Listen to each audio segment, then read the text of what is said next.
podcast is part of the Sports Social Podcast Network.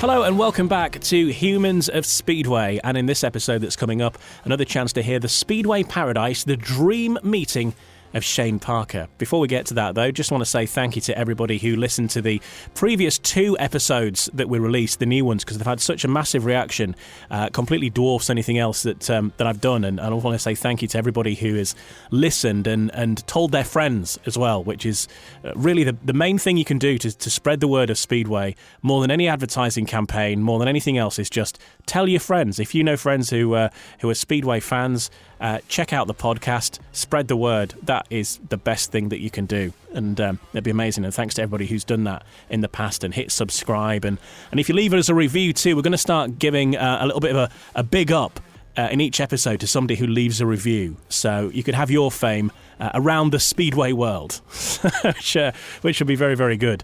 As I make this episode, currently we're number 4 in the UK Apple Podcast Sports News charts, which is slightly ridiculous, but obviously it's great that there's a lot of people in the UK in particular, and other countries as well. Hong Kong, we're massive in Hong Kong.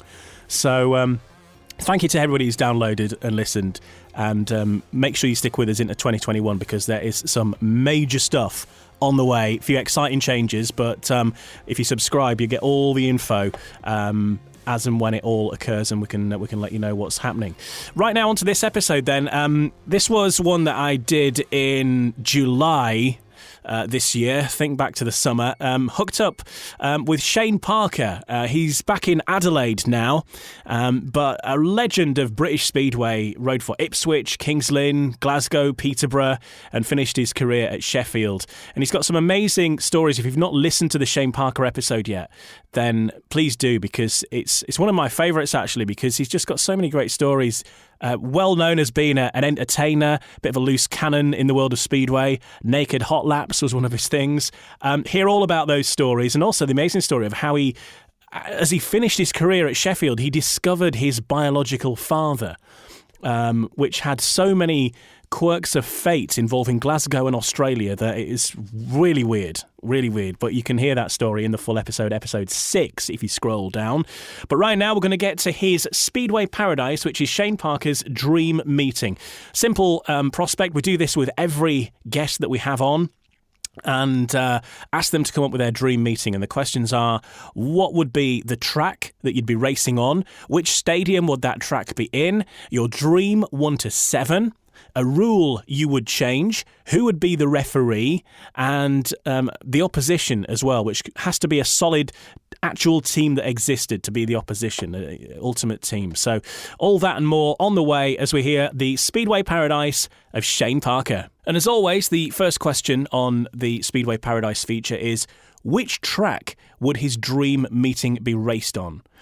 Based on purely the shape and the shale and the preparation of the track. Nothing to do with the stadium, just purely the track. Where would it be held? I'm a bit undecided. I have 2 here. Kings Lynn and Birmingham. Now, okay. But Buster Chapman was doing the track at Kings Lynn. Huggy originally at Kings Lynn, and he used to prepare it so grippy and so drivey. I absolutely loved it. And Birmingham, Alan Bridget was doing the track there. It was when it first reopened again. And it was very similar dirt and very tacky and grippy again. So they're probably my 2 favourite tracks. I was never, ever fond of any slick tracks. I hated slick ones and loved the grippy ones. Like going fast? Yeah, well, it was a case of being a bad gator. I could never make starts real good. And at least when I missed the start on a grippy track, I had the opportunity to pass riders. And I was a racer. I was never a gator.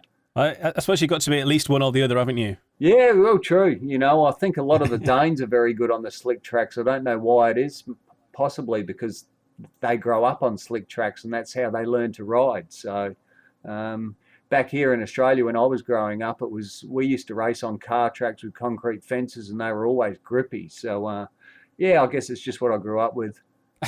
That sounds really romantic. A kart track with a concrete fence. Yeah, fully compliant with health and safety. Yeah, there was no such thing as health and safety growing up over here in Speedway. It was unfortunately we don't race on them tracks now, but fortunately we don't either. It's sort of catch-22 there because there's not many tracks we can ride on over here now that are sole bike tracks, and it's a lack of opportunity. But on the other hand, it was pretty dangerous, and you didn't want to make any mistakes with them concrete fences, that's for sure. But all the Aussies grew up doing that. It's what we knew. I mean, riders probably rode within themselves, I think, back then, whereas nowadays with an air fence, you can see that riders just put so much on the line, and I guess they kind of know there's a safety fence there, but geez, it's they put so much more on the line now with the air fences than they used to before them air fences. Air fences, obviously, I know that Chris Holder had a really bad crash, didn't he, when he slipped underneath one, but have they really then, as you're saying there, softened up or increased the risks, as opposed to all riders taking extra risks knowing that there is that safety net? I think the riders take extra risk knowing there's a safety net there. I think some of the air fences are good, and then there's some cheaper ones that aren't as good. I think they can be... The air fences aren't the be-all and end-all. I think they can be improved on. And I don't think they've been improved on for quite a few years. It would be good to see a bit more improvement on them. I don't know if riders are still having the problem with bikes hitting the fences and lifting up air fences and riders going under them, but back when I was racing, that was a big problem. Claimed a couple of really good riders some nasty injuries. So yeah, I mean, it's an added bonus, but you can build on that, and you can't just sort of say, well, we've got air fences now and that's enough. They can make them better and improve. And moving on then to the stadium that you'd put your ideal track, which is a merge together of Kings Lynn and Birmingham. It's a no-brainer. It's got to be Wembley. Yes, the old Wembley. Yep, 100%. Twin Towers. 1981. Yeah. Okay, let's get on to your all-time team then. I think this is the bit that everybody looks forward to the most. Who would be in your all-time 1 to 7? Over to you. I've got Bruce Penhall. It is 1981 at Wembley. Sorry, he won it. He did, yes. And he was one of the older professionals, I think. I sort of always looked up to Bruce and admired him. The two Morans as one rider. Sean and Kelly put into one rider. Imagine that. Wow, so you're sort of turning into a Speedway Frankenstein. Yes. I mean, both of them were a talent. So I think if you could combine both the Morans, that would be a phenomenal rider. The next two I've picked are down to my experience with team riding with them and being great team riders. Firstly, that's Chris Louis, who I mentioned earlier. And secondly, my Glasgow days, as we went through a load of 5-1s with me and James Greaves. So Greaves one of them. And the next one's a really good mate of mine and a superb grass track long tracker is Joe Screen. Mr. Entertainer, if anybody is he's definitely one of them. And he likes a wheelie. Yeah, loves a wheelie, and there's not too many people you can see go around the whole lap on the back wheels. So that's something I've never been able to do. I love me wheelies. So no, Screeny will be there with us. And one other rider who's unfortunately got injured in the sport in 1990, and that's Eric Gunderson. Some guy that unfortunately didn't fulfill his full potential. So I'd love to see him there. And the final, last but not least, is a superb Australian back in the day, is Jack Young. There's my pick. Some interesting picks there because, it's not like going for the obvious world champions and so on, like James Greaves. And No, good team riders and, people I remember as back in the day. Yeah, that's my favourite 7. So when I was growing up, I was a Bradford fan, a Halifax fan, and obviously that's where Eric got injured, and I wasn't at that meeting, but I do remember seeing Eric ride round that track, and he was just unbeatable. Him and Hans Nielsen were always kind of, you knew when they arrived with their respective teams that it was going to be a tough night. Yeah, and Bradford was such a great track to watch him ride at too, you know. I think it was actually, might have been 89 Eric crashed, not 90. The world final was there in 90 in Bradford, weren't it? So that's right. That was Per Jonsson won that. Yes, yeah, correct. And Todd Wiltshire was third, sorry. But yeah, well, that was my first year in the UK, and my first world final I'd ever seen. And gee, what a world final it was!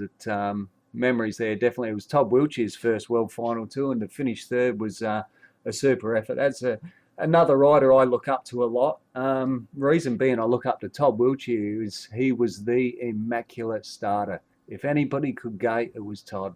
And there's talk of Bradford coming back, by the way, as well. That's I seen a couple of photos of Bradford a while back, and it looked like the track, they built a big club rooms or something over the third and fourth corner, and I thought, there's no hope of Bradford returning, but that's good news if it is. Let's hope so. Yeah, they reckon they can still ride. Yeah, cool. The rugby, it's disused at the minute. I think the Ham brothers done a great lot for Bradford. You know, they put on a good show there, and they always had good riders in the Bradford team. Bradford team was always very hard. When you went there, it was pretty daunting. Yeah. Yeah, a big stadium as well, isn't it? Oh yes, yeah, it was. It was a great stadium to race in, and you know, with the banking on the corners as well, it was. Always love a track with a bit of banking. You get a flat track, it's not as exciting and the racing's not as good, but track with a bit of banking, you can have a go and there's passing and makes for good racing. Okay then, so moving on with your fantasy meeting then, we've got the riders sorted. Who's going to be the referee, do you think?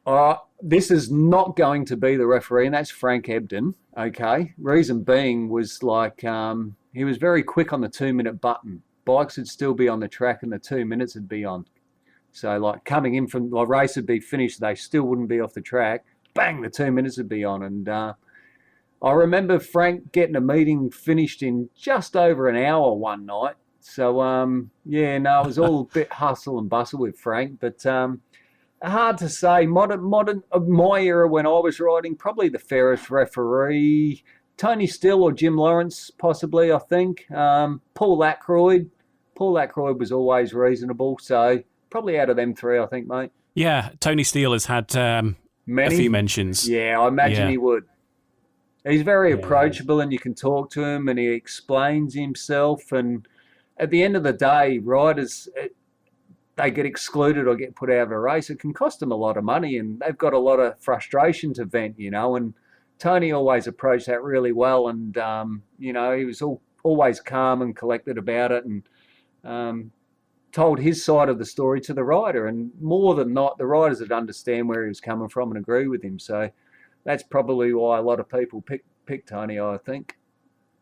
Is that the thing when you see riders getting on the phone to the referee after they've been excluded? Is that more for an explanation as to why? Because I've never seen a referee really overturn a decision. No, and more than often you're completely wasting your time getting on the phone to a referee. But I think more than not, it is just that frustration and wanting to know why he done it to you. Only if you think you were in the wrong, if you're in the right, sorry. So, it was to have it explained to you. I think it sort of calms you down a little bit. You can see it from his perspective. But I guess that's the side of it. Do you wish that maybe TV and things like that will be used a little bit more now to decide these things? Without a doubt. I mean, if it's there and available, why not use it? Because, like I say, it can cost riders money. And if they're harshly, if they're sort of nipped at the gate and there's obvious proof that they've won the race, and video replays there, you've got to use it, I think. I mean, sometimes it might be a bit poor quality and not real good, but definitely. I think like I said earlier, you got to move with the times, and I think video replays for referee would be a good step forward. One thing I've suggested over here in Australia, which hasn't been taken on board, is to have two referees at the meeting. You have one on the infield and one in the box. The one in the box is in control, but he's got another person or another referee to get a second opinion off, or the second referee might see something that the first one didn't. there's no way in the world a referee can watch 4 riders spread out over 4 laps all at one time. So he's going to miss, referees are going to miss things from time to time. So, I think 2 referees would help and video replays would help. And I suppose there's a big difference in each track as to where the referees sat as well. Yeah, there's some tracks too where you can't actually see the tapes very well from the referee's box, and like riders touching the tapes, it could be a guess. And there's instances like that. So, yeah, I don't know. It's difficult, isn't it? I mean, referees are in the worst position possible. They can't do the right thing. They can't do the wrong thing. No matter what they do is right or wrong in somebody's eyes. So it's a tough job. I admire them for what they've done. Always tried to get along with them and be as friendly as I could to all of them for obvious reasons. But no, it's there was referees you liked, referees you didn't like. That's part of the sport, It's like riders. You get dished up by a rider. You put that rider in the black book and referee excludes you and it wasn't your fault. You remember that referee in the future, But at the end of the day, you wouldn't have the sport if it weren't for the referees. So, it's, you got to respect them at the end of the day. On the subject of the laws of Speedway then, if you were in charge of the rule book for just a day, what would you change? No work visas for Australian Speedway riders. I mean, Sam Masters got put out for a year. He was stuck over here and couldn't get over there. There's been other riders in the past too, Work permits have created a lot of headaches for a lot of Australians over the years. I remember when I first went over, I was very lucky because my biological mother was born in the UK, so I had patriality. But I remember a rider from Queensland, Tony Rose. He hopped on a plane, flew all the way over to the UK and sat in the airport and didn't have a visa, and they put him back on the next plane and turned around and come home, and that was the end of his British career. So there's been issues in the past and there is issues now. So it's just sad in a way that we're a Commonwealth country and we've got to apply for a work permit. But they're the rules, I guess. That's what the British Home Office decide, and that's how it goes. And the final question then, we've got this meeting with the perfect lineup for your team, the perfect location. Who is going to be the opposition? And this is any complete team from history. Well, could I pick a World Team Cup team? Go on then. It's only 4 riders I know and a reserve, so it's 5. But I reckon the Australian World Team Cup team in 2001 and 2002, they were pretty shit hot. And who was in that team? In that team was, you're pushing me here, Crumpy, Todd Wiltshire, Ryan Sullivan, Jason Lyons and Lee Adams. Yeah, I would love to see that team against all the others. We might have to add a couple of other Aussie ring-ins maybe, I reckon. Maybe you could join in. Phil Crump and Billy Sanders would top the cake, I reckon. Sounds like a fantastic lineup to me, and thanks for putting together your Speedway Paradise. And thanks for joining us, Shane, and giving up a bit of your evening. It's been a pleasure speaking to you. It's been my pleasure. Thank you very much, and I hope I don't bore too many people with this podcast. Cheers. And that is the Speedway Paradise of Shane Parker. Now, if you enjoyed that 15 minutes or so, there's another 45 minutes of Shane Parker, and that is episode 6 back from July early this year. So if you've not heard it, please do check that out because it's a great listen. Some fascinating stories. Such a character of the sport. Got up to so many antics, and you can take a listen to it. It's a nice listen. One of my favourites, I think, from this year. In fact, I think it's like picking between your kids, isn't it? They're all my favourites, but they've all got different things about them. But Shane was a good character to be chatting to earlier this year. So please check that out. Episode 6. Don't forget to leave us a review if you don't mind. That'd be great because the thing we can do with that is we can give you a mention. We can. It's like reading out, messages and fan mail from the olden days. So you can do that on your podcast app of choice, or indeed on the app Podchaser. You can leave a review on there, and we will find that too. So that's all got to be good. Hopefully we will speak to you before the end of the year, if not before Christmas. Fingers crossed. If not, we'll catch you in January. But thanks for all your support this year. It's been an amazing year of getting this podcast up and running, which it wasn't really a lockdown plan. It was something I was always going to do. I won't deny that lockdown certainly helped, but it's been fantastic, and thanks to everybody who's supported the podcast in whatever way. It's really appreciated, and it's going to go from strength to strength next year. I can tell you some great things on the way on Humans of Speedway. Take care and speak soon. Sports Social Podcast Network. Looking for a fun way to win up to 25 times your money this basketball season? Test your skills on Prize Picks, the most exciting way to play daily fantasy sports. Just select 2 or more players, pick more or less on their projection for a wide variety of stats, and place your entry. It's as easy as that. If you have the skills, you can turn $10 into $250 with just a few taps. Easy gameplay, quick withdrawals, and injury insurance on your picks are what make Prize Picks the #1 daily fantasy sports app. Ready to test your skills? Join the Prize Picks community of more than 7 million players who have already signed up. Right now, Prize Picks will match your first deposit up to $100.